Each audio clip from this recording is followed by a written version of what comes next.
और माननीय शिवपाल जी का लगातार बयान आ रहा है। माननीय राष्ट्रीय अध्यक्ष जी ने आज आंदोलन करने से पहले उन्होंने निर्देश दिया है कि जो भी समाजवादी पार्टी के नेता कार्यकर्ता जो चले आंदोलन में तो शांतिपूर्वक अपना ज्ञापन दे और कोई किसी तरह की किसी से हम लोगों के यात्रा से तकलीफ न हो, इसी शांति सौहार्द में हम लोग यहाँ से चल करके और ज्ञापन देने का काम करेंगे। हम चाहते हैं अपने साथियों से कि आप यहाँ से सीधे, बहुत धूप है और धारा 144 भी लगी है, लेकिन हम लोग आज सीधे यहाँ से चल करके पोस्टमार्टम होते हुए शिवमंडी होते हुए कलेक्ट्रेट में हम लोग आज ज्ञापन देने का काम करेंगे।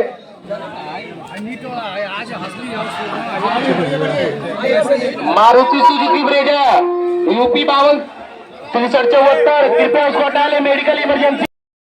न्याय दो, न्याय दो, छात्रों के साथ न्याय दो, न्याय दो, न्याय दो। शिक्षा मंत्री को बर्खास्त करो, बर्खास्त करो, बर्खास्त करो। शिक्षा मंत्री को बर्खास्त करो, बर्खास्त करो। सरकार निकम्मी है, वो सरकार बदलनी है, जो सरकार निकम्मी है, वो सरकार बदलनी है।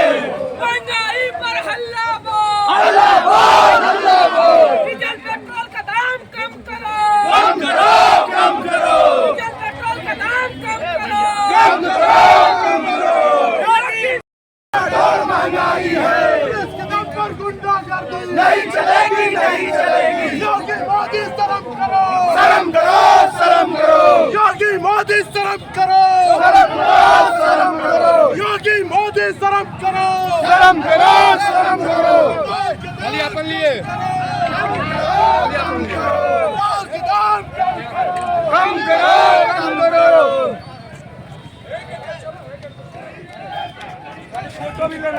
बर्खास्त करो, शिक्षा मंत्री को बर्खास्त करो, बर्खास्त करो, बर्खास्त करो। छात्रों के साथ न्याय दो, न्याय दो, छात्रों के साथ न्याय दो, न्याय दो, न्याय दो। डीजल पेट्रोल का दाम वापस लो, वापस लो, वापस लो। डीजल पेट्रोल का दाम वापस लो, वापस लो, वापस लो। आगे बहुत लड़ाई है, अभी बहुत लड़ाई है, आगे बहुत लड़ाई है, अभी बहुत लड़ाई है, आगे बहुत लड़ाई है। छात्रों के साथ न्याय दो, छात्रों के साथ न्याय दो, न्याय दो। और जोर जोर के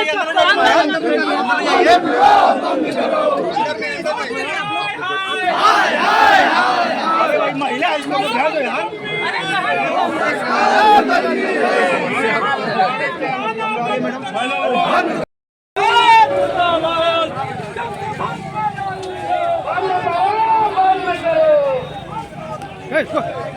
बंद करो, बंद करो।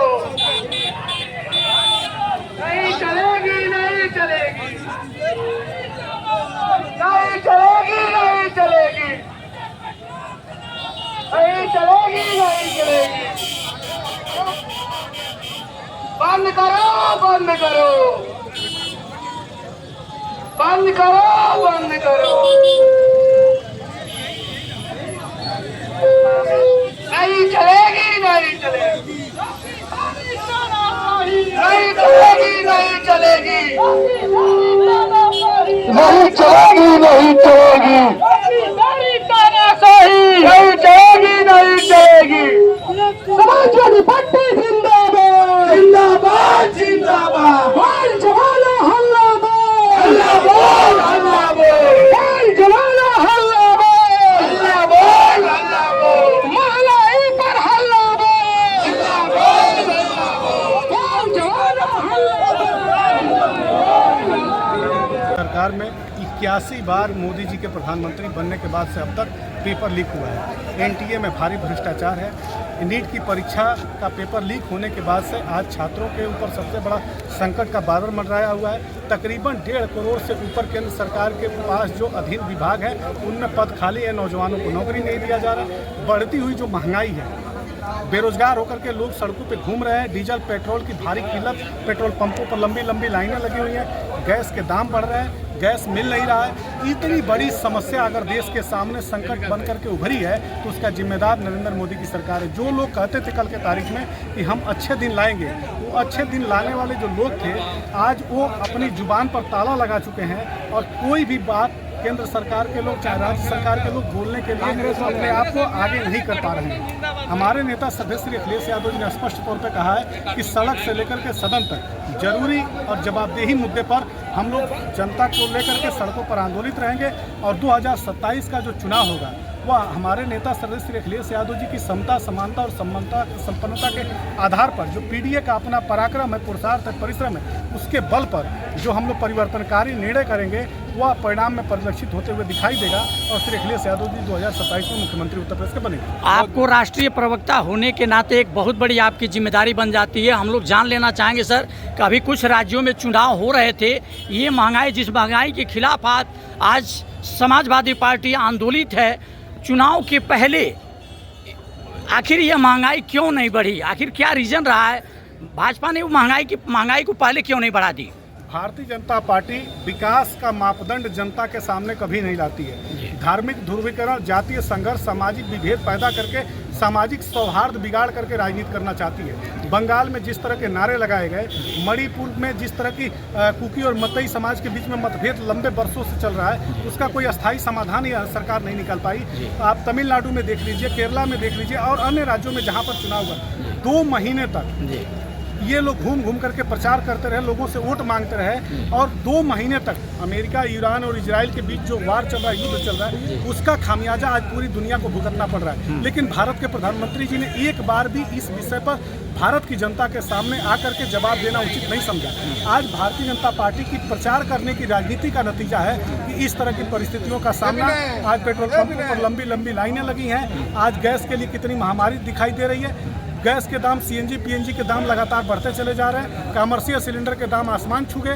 तो कहने का सिर्फ इतना है कि भारतीय जनता पार्टी की सरकार में कुछ भी बेहतर नहीं होने जा रहा है। भारतीय जनता पार्टी की सरकार में हत्या, लूट, डकैती, बलात्कार, छिनैती, महंगाई, ये भारतीय जनता पार्टी की सरकार की पहचान बन चुका है। इन्हीं सब चीज़ों से आज ही जाकर के आज हजारों की संख्या में देवरिया की महान जनता ने जिस तरह से सड़क पर उतर करके समाजवादियों का साथ दिया है, वह 2027 के चुनाव में परिणाम के रूप में दिखाई देगा और देवरिया की 7 सीटों पर समाजवादी पार्टी भारतीय जनता पार्टी को हराएगी और देवरिया से लेकर के गाजियाबाद तक समाजवादी पार्टी भारतीय जनता पार्टी का सुपड़ा साथ। 2027 में प्रदेश की जनता समाजवादी पार्टी का समर्थन करने जा रही है। सर, क्या क्या विकास के मुद्दे और क्या क्या कुछ करने जा रहे हैं आप?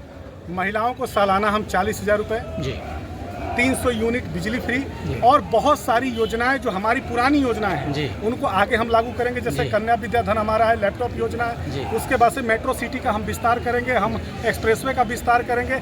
उसके बाद से सबसे बड़ा और अहम जो सवाल है, 17 लाख से ऊपर उत्तर प्रदेश में सरकारी विभागों में पद खाली हैं। उन 17 लाख सरकारी विभागों में जो पद खाली हैं वहाँ पर योग्य और यशस्वी जो हमारे उत्तर प्रदेश के युवा हैं उनको आरक्षण के हिसाब से नौकरी देंगे और सरकारी मुलाजिम बना करके उनको उत्तर प्रदेश के योगदान उत्थान में हम उनसे सहयोग लेंगे और उनके सहयोग से उत्तर प्रदेश को उत्तम प्रदेश बनाएंगे। जी, ये बारंबार पेपर लीक का मामला आते रहता है सर, इस पे आपकी गवर्नमेंट क्या करेगी? देखिए, एनटीए जो है तो भारी भ्रष्टाचार की आकंठ में डूबा हुआ है। आज धर्मेंद्र प्रधान जी शिक्षा मंत्री हैं, उनके कार्यकाल में, नरेंद्र मोदी जी के कार्यकाल में 81 बार पेपर लीक हो चुका है। तो ये भारतीय जनता पार्टी के लोग जानते हैं कि बच्चे उत्तीर्ण होंगे, परीक्षा देंगे तो हमारे ऊपर नौकरियों का दबाव बनेगा। ये प्राइवेटाइजेशन के ये ध्वजवाहक है, प्राइवेटाइजेशन के ये पक्षधर हैं। तो भारतीय जनता पार्टी के लोग प्राइवेटाइजेशन करना चाहते हैं। भारतीय जनता पार्टी के लोग सभी सरकारी सेक्टरों को बेच देना चाहते हैं औने पौने दामों पर और वहाँ पर प्राइवेट चीज़ें लागू करके अपने लोगों को, अपने जो मातहत हैं उनको स्वावलंबी बनाना चाहते हैं। जी, बहुत बहुत धन्यवाद सर।